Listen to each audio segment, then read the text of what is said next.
Halo, selamat sore teman-teman sekalian. Izin perkenalkan diri, nama saya Adam Christian Aji Guguk dengan NIM 253030503009. Saya adalah mahasiswa dari Universitas Palangkaraya atau UPR. Saya dari Prodi Teknik Informatika. Jadi pada kesempatan kali ini saya akan menjelaskan dari tugas proyek dari mata kuliah struktur data, yaitu membuat sistem sistem untuk kasus di mana kasusnya adalah apotek pasien.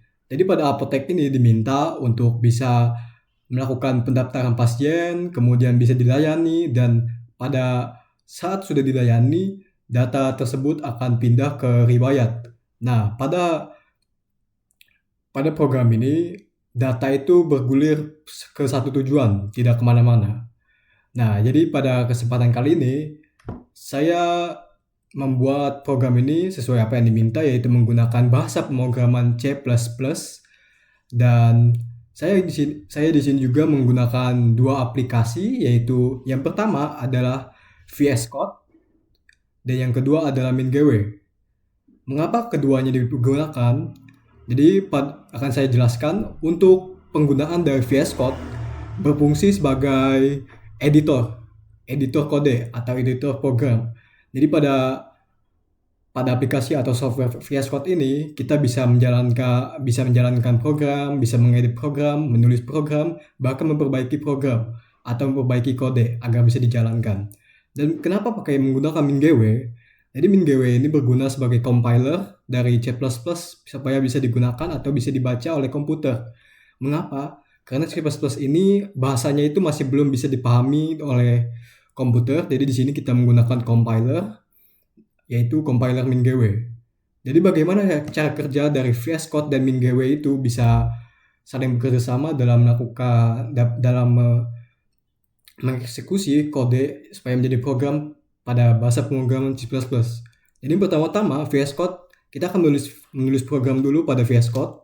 Kemudian ketika sudah kita tulis, kita akan run.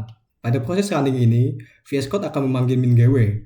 Nah, MinGW itu dipanggil supaya dia bisa menerjemahkan kode tersebut supaya bisa menjadi file yang bisa dibaca oleh komputer, dan setelah sudah dibaca atau sudah diterjemahkan, jadi dia itu bisa ditampilkan pada terminal dari VS Code tersebut, programnya.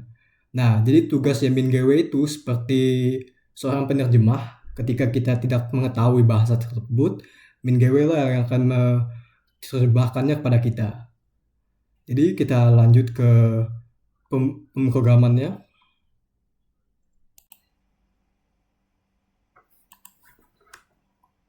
Nah, jadi teman-teman, di sini kita sudah pada tampilan VS Code dari program kita. Di sini dengan file include iStream until third negative one, saya membuat program saya.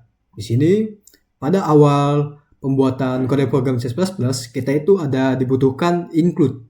Include itu berfungsi sebagai perpustakaan atau library. Ini disebut library. Jadi, apa itu gunanya library pada bahasa pemrograman C++? Di fungsinya itu sebagai memanggil apa yang sudah disiapkan. Jadi library itu sama dengan perpustakaan. Jadi kita menganggapnya itu perpustakaan.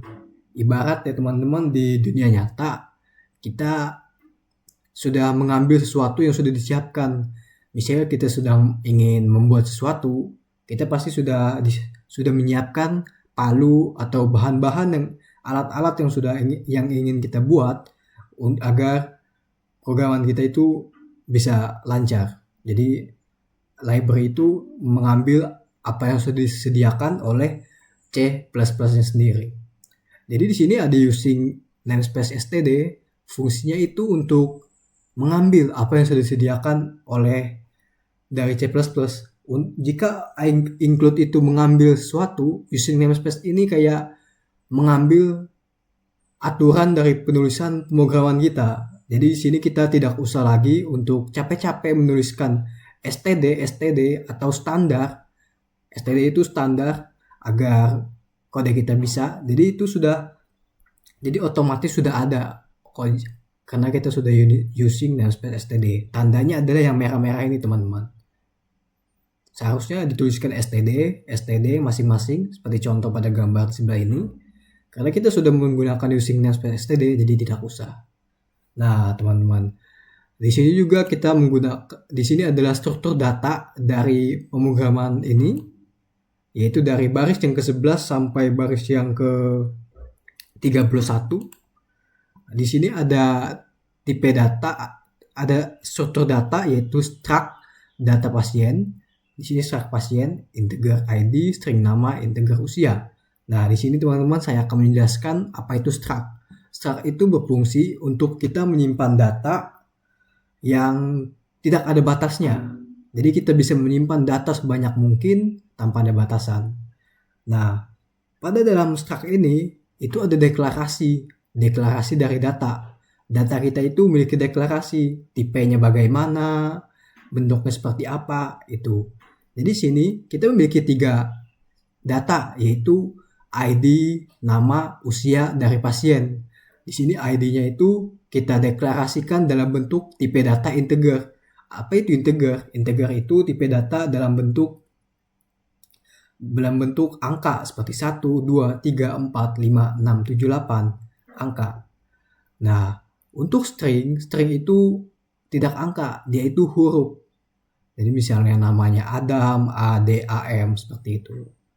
Nah, di sini ada bentuk struct node. Nah, struct node ini bentuknya adalah single linked list. Nah, saya akan jelaskan dulu apa itu struct node. Jadi node itu bersifat untuk menyimpan dari data kita. Nah, menyimpan datanya itu dia dalam bentuk antrian atau bentuk rantai. Jadi misalkan teman-teman berbaris dalam suatu barisan. Nah, barisan itu kan ada barisan depan, ada barisan yang di belakang Anda. Nah, itu dia berdekatan yang terhubung seperti konsep rantai. Nah, itu dia node. Nah, di sini ada pasien data, node next. Apa itu node next? Node next itu dia kan rantai itu atau antrian itu konsepnya ada mundur atau previous, ada yang maju, yaitu next. Nah, karena ini adalah single linked list itu adalah suatu linked yang hanya bisa node next atau node yang lanjut. Jadi kita itu hanya terbatas pada barisan itu selanjutnya, tidak bisa mundur. Nah, jika bisa keduanya itu disebut double linked list. Tapi pada tugas kita atau soal diminta untuk dalam bentuk linked list. Di sini ada variabel global. Variabel global ini untuk mendeklarasikan node kita. Nah, kenapa global? Jadi itu dia bisa digunakan dalam apapun, dalam fungsi atau apa dalam program ini. Di sini ada node depan. Nah, pada rantai itu pada konsep linked list itu dia ada node depan atau head atau kepala atau yang paling depan, dan juga ada node belakang yaitu tail, disebut tail atau ekor atau yang paling belakang. Nah, jadi konsepnya pada barisan itu yang paling depan, node depan itu paling depan, node belakang paling belakang. Nah, kenapa sama dengan 0? Karena ini kan baru deklarasi, datanya masih belum ada yang disimpan, masih belum ada inputan isi dalam data. Jadi 0 itu kosong, tidak ada isinya. Nah, di sini ada tipe struktur data, yaitu struktur data array, riwayat pasien. Jadi di sini array itu saya jelaskan dulu, pasien riwayat 100, integer jumlah riwayat sama dengan 0, bool riwayat sudah di sort, false. Nah, jadi ini ada algoritmanya. Jika jumlah riwayat dari array ini masih 0, maka dia akan false riwayat. Maka dia jika 0, riwayat sudah di sort sama dengan false. Jadi jika riwayat kita itu 0, namun kita sudah sorting, maka itu akan menampilkan tidaknya tersort atau belum tersort. Jadi seperti itu, belum diurutkan. Nah, jadi saya akan jelaskan bagaimana itu bentuk dari struktur data array. Jadi struktur data array itu diibaratkan seperti penyimpanan yang bisa kita tentukan batasnya seberapa banyak yang bisa kita simpan. Misalkan kita memiliki laci. Laci itu kan pasti ada laci paling atas, laci 1, laci 2, laci 3, laci 4. Nah, seperti itu. Jadi sudah ada batasnya. Pada pemrograman ini, itu kita memiliki laci sebanyak 100. Jadi tidak bisa lebih, tidak bisa kurang. Bisa kurang. Yang penting tidak melebihi dari 100. Nah, setelah kita menjelaskan struktur data, kita akan lanjut kepada fungsi. Fungsi itu apa gunanya? Fungsi itu apa? Kita itu seperti menuliskan rumus. Nah, nanti rumus itu kita panggil dalam menyelesaikan suatu soal. Misalnya kita memiliki tugas matematika, misalnya segitiga. Rumus segitiga itu 1/2 A kali T, alas kali tinggi. Nah, itu sudah disebutkan fungsi. Jadi ketika kita memiliki soal atau menuliskan program, nah fungsi kita itu pasti mengambil rumus atau fungsi tersebut. Jadi misalkan tentukanlah alas dari segitiga berikut dengan tinggi 10 cm. Kita bisa memasukkan rumus atau fungsi tersebut dalam soal permasalahan kita.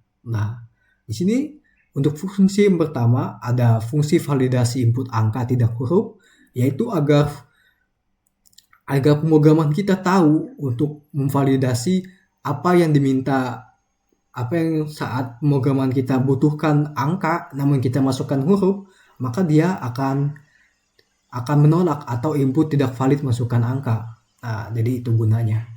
Di sini ada fungsi check ID duplikat sama untuk agar dia berfungsi agar validasi juga, tapi di sini validasi agar ID yang kita masukkan itu tidak duplikat. Jadi teman-teman, misalkan kita kan lagi mengantre. Di sini kan konsepnya atau kasus mengantre di pasien apotek. Nah, tidak mungkin kan ID atau urutan kita itu sama. Jadi di sini dibutuhkan fungsi yang dapat menduplikatkan untuk mengecek ID duplikat. Nah, seperti itu. Nah, di sini ada fungsi tambah keantrean. Jadi teman-teman, kan ketika kita menginput data atau memasukkan input data pasien, pasti akan masuk ke antrean sebelum kita melakukan antri atau melayani pasien. Nah, di sini saya melakukan fungsi tambah antrean. Sini ada node baru.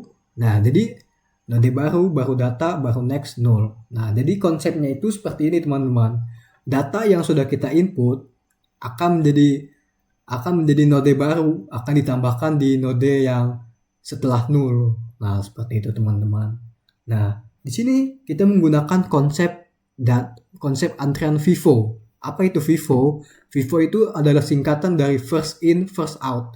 Pertama masuk atau pertama masuk dan pertama keluar.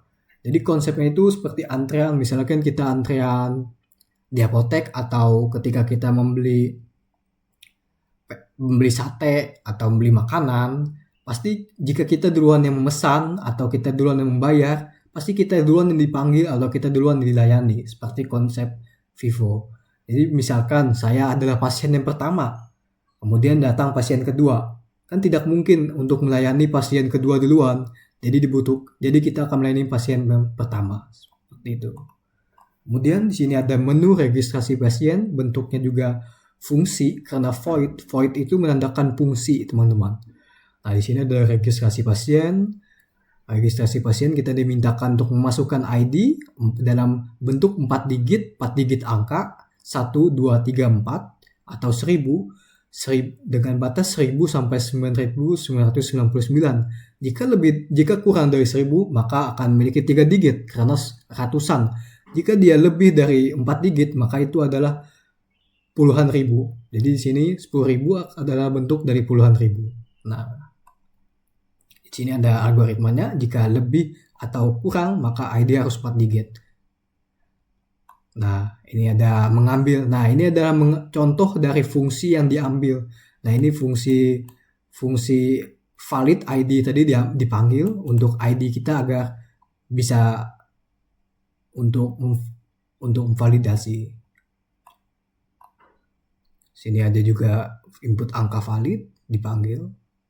Kemudian jika kita sudah meregistrasi, registrasi itu menginput, maka coutnya tampilan yang akan ada di terminal kita itu adalah pasien berhasil masuk ke antrean. Nah, setelah kita sudah memasukkan pasien kita tadi ke dalam antrean, maka kita akan melayaninya dengan bentuk pelayanan kasir. Di sini ada fungsi pelayanan kasir. Nah, di sini dia memanggil array kita tadi, karena pada tugas itu saya akan jelaskan tugas kita, yaitu kita hanya dapat riwayat maksimal 100. Jadi di sini menggunakan array. Nah, jadi riwayat kita itu hanya bisa menyimpan 100 penyimpanan pasien atau 100 data pasien. Jika lebih, maka riwayat sudah penuh, maksimal 100.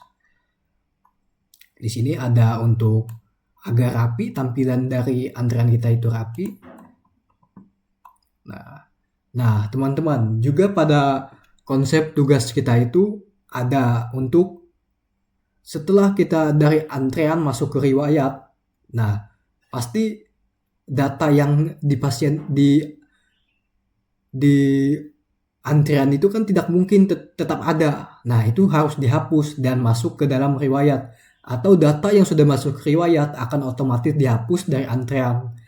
Nah, di sini ada algoritmanya, jumlah riwayat, hapus data. Riwayat sudah di sort false. Nah, di sini juga saya menambahkan agar riwayat kita itu sudah disortir atau belum. Mengapa dibutuhkannya penyortiran ini? Nanti akan saya jelaskan.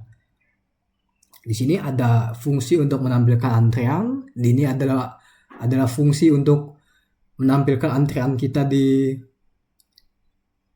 menu, atau saat kita mencet menu tampilkan antrean, maka akan tampil antrean kita dari awal di dalam terminal kita. Ini juga ada tampilkan riwayat. Jika sebelumnya ada menampilkan antrean pasien kita di terminal, untuk ini adalah riwayat.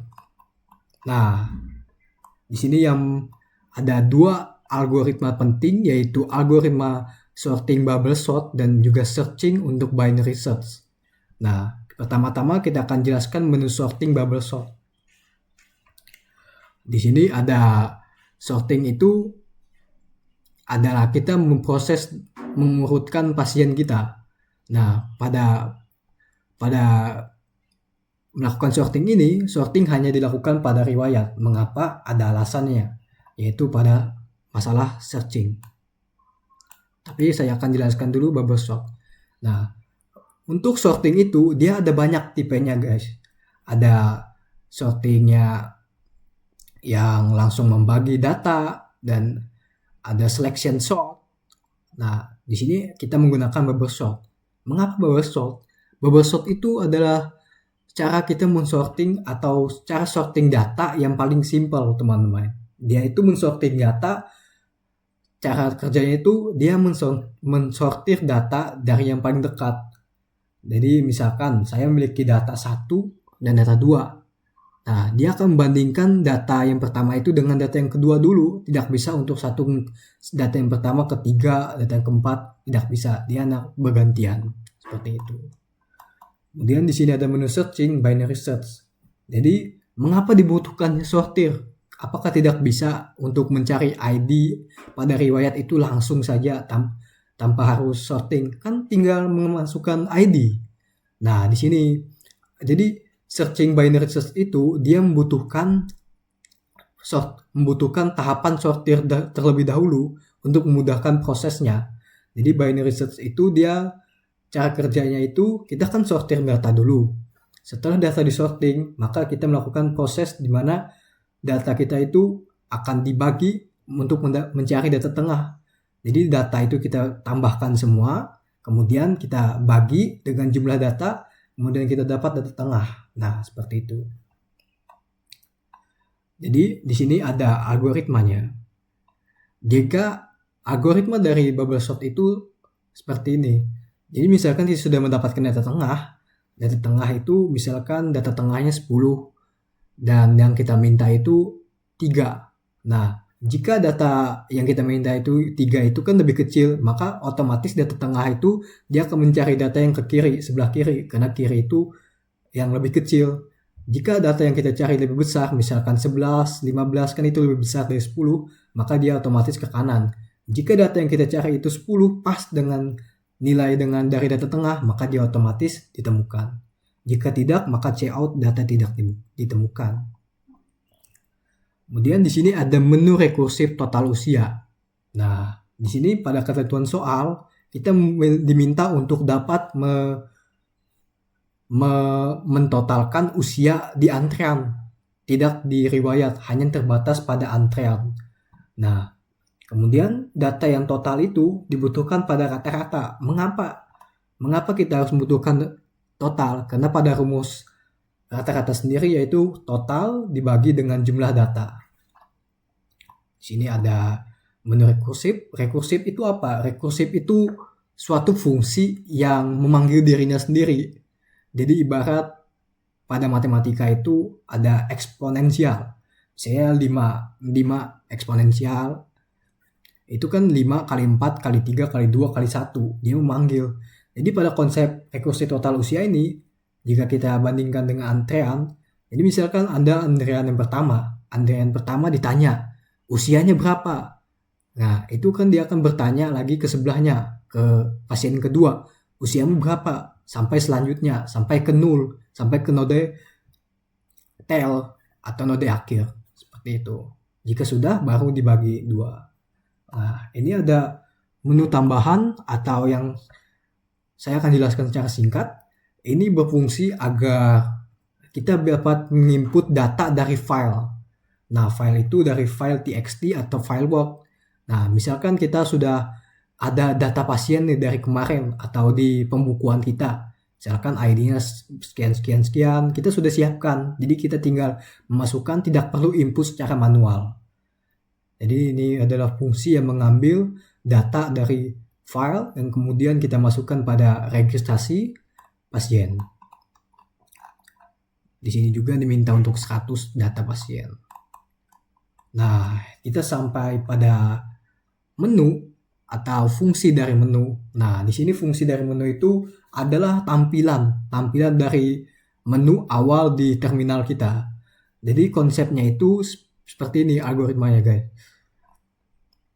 Algoritmanya itu dia memanggil, misalkan di pilihan menu, kamu memilih pilihan 1, apakah registrasi pasien? Jika tidak, maka dia akan lanjut ke layani pasien kasir.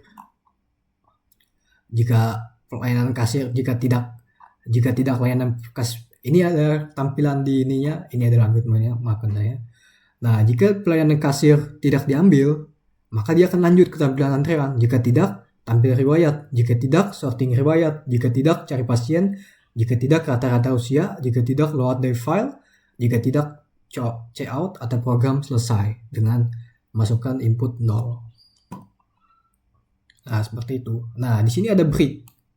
Apa itu gunanya break? Break itu agar ketika kita memilih misalkan saya memilih sorting riwayat, maka itu bisa diakhiri, tidak terbatas pada itu saja, tidak menampilkan antrean mensorting riwayat saja, tapi bisa kembali pada menu yang lain. Nah, sudah itu mari kita jalankan programnya.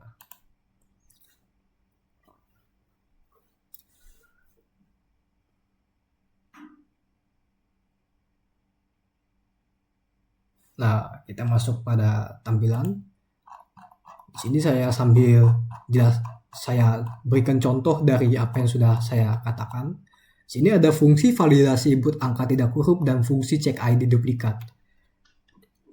Kita bisa mencoba membuktikannya dengan registrasi pasien. Di sini masukkan ID 4 digit. Misalkan untuk validasi input angka tidak huruf, kita masukkan. Kan pada awal struct tadi untuk digit, untuk ID diminta integer atau angka. Ketika kita masukkan huruf, nah maka dia akan meminta kembali untuk diminta mengisikan angka. Nah, misalkan saya membuat 1000 dan nama Adam, usia 19. Nah, saya akan menambahkan lagi registrasi pasien lagi untuk ID duplikat. Misalkan 1 ID yang sama 1000. Nah, dia tidak boleh dia akan kembali ke menu sesuai dengan algoritma tadi. Masukkan ID sudah digunakan. Nah, jadi di sini kita fungsi tambah antrean Vivo. Jadi di sini kita akan tambahkan terlebih dahulu pasiennya. Serok pasien ke 1001. Nama B. Nah, kita layani. Nah, jadi yang pertama dilayani yang pasti adalah Adam, karena yang menjadi pasien pertama yang diregistrasi pertama yaitu Adam. Itu adalah konsep dari first in first out. Kemudian ini adalah menu registrasi yang baru saja kita lakukan. Ini pelayanan kasir baru saja kita lakukan dengan konsep Vivo. Kemudian menu tampilkan antrean. Nah, menu tampilkan antrean itu terletak pada menu yang ketiga. Kita masukkan ketiga. Nah, kenapa hanya atau pasien yang kedua? Karena kita sudah melakukan konsep di mana jika kita sudah melayani, maka akan masuk ke riwayat. Nah, di sini kita bisa tampilkan riwayat. Nah, riwayat. Adam sudah masuk ke dalam riwayat pasien karena dia sudah dilayani. Jadi seperti itu. Kemudian kita lanjut ke menu sorting. Nah, karena menu sorting itu mengurutkan, jadi kita akan urutkan. Pertama-tama kita tambahkan dulu datanya 100 data. Nama filenya yang saya buat adalah data pasien.txt. Nah, 100 data sudah diambil, kita cek. Nah, dimulai dari maka akan menjadi 101 data. Di akhirat Samantha. Kita ingat untuk kedua adalah kedua Reza dan Melati. Misalkan saya layani pasien, melayani melayani Reza, dan melayani Melati. Kemudian kita tampilkan pada riwayat. Nah, kita memiliki 5 pasien yang sudah menjadi riwayat pasien, tapi belum diurutkan. Nah, saya akan mencoba di menu searching, karena ini belum diurutkan, maka kita coba. Dia akan menolak. Nah, data harus diurutkan dahulu, pilih menu 5 terlebih dahulu, agar kita dibutuhkannya sorting. Sekarang kita sorting. Oh ya, saya akan jelaskan mengapa perlu sorting. Jadi perlu sorting itu biar mempermudah dari proses mencari. Nah, jika kan seperti ini, seperti acak. Misalkan kita mau mencari 5.000. Kita mengambil dari data yang 1.000. 1.000 ke 1.001 itu kan jauh, teman-teman. Jadi dibutuhkannya sorting atau data tengah. Misalkan kita sorting. Nah, sudah disorting, status riwayat sudah disorting. Kemudian kita cari pasien. Misalkan kita cari si Melati 5150. Nah, menampilkan Melati. Konsepnya bagaimana? Konsepnya seperti ini.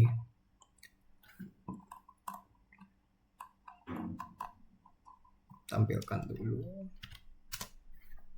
Nah, kita akan menambahkan hasilnya. 1.000 ditambah 1.000, 2.000, 2.000 ditambah 5.000, 7.000, 7.000 tambah 9 ada 15. 15 dibagi 4 hasilnya adalah 5 atau 6. Nah, bisa kita anggap saja di 5.500. Nah, kan data tengahnya pasti 5.500. Dia akan mengecek apa yang kita minta itu lebih kecil atau lebih besar, atau dia sama dengan 5.500. Nah, di sini karena 5150 itu lebih kecil, maka otomatis dia mencari ke kiri. Bubble sortnya akan mencari ke kiri dan menghapus data yang sebelah kanan, yaitu dia akan menganggap 9461 atau yang lebih besar dari 5.500 itu hilang. Jadi sisa 1.5150. Nah, itu gunanya bubble searching, binary searching. Jadi dia menghemat atau membuat dia cepat. Nah, ketika sudah, maka di sebelah kiri 5.500 ke 5.150 itu kan terdekat. Nah, maka akan otomatis ketemu. Jika tanpa binary search, maka 5.000 ke 1.000 atau ke data yang paling dekat dengan dia. Nah, seperti itu. Itulah gunanya bubble search. Kemudian untuk yang terakhir adalah fungsi di mana kita mencari rata-rata pasien, usia pasien. Nah, jumlah pasien karena kita kan memiliki 102 pasien. Yang pertama Adam, kemudian Ba, Melati, Reza. Ada 4 riwayat pasien yang sudah dilayani. Sisanya adalah 98.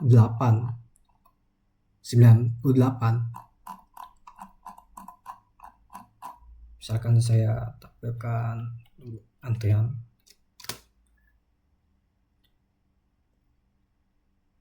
Nah, dia 98. Dari 98 ini akan ditotal usianya, teman-teman. Nah, didapatlah hasilnya adalah 4.100. Kemudian 4.100 itu kita bagi dengan jumlah pasien 98. 4.100 dibagi 98 sama dengan 41,84. Jadi rata-rata usia 41,84. Kemudian kita mengambil fungsi 0. Program selesai, terima kasih. Jadi sekian dari penjelasan saya. Mohon maaf jika ada kesalahan dalam pembicaraan atau menjelaskan fungsi-fungsi atau menjelaskan istilah-istilah. Mohon maaf jika suara atau ada kebisingan di sekitar saya. Tolong berikan like. Terima kasih atas waktu untuk menonton. Semoga teman-teman bisa mendapatkan ilmu. Sekian dari saya, terima kasih.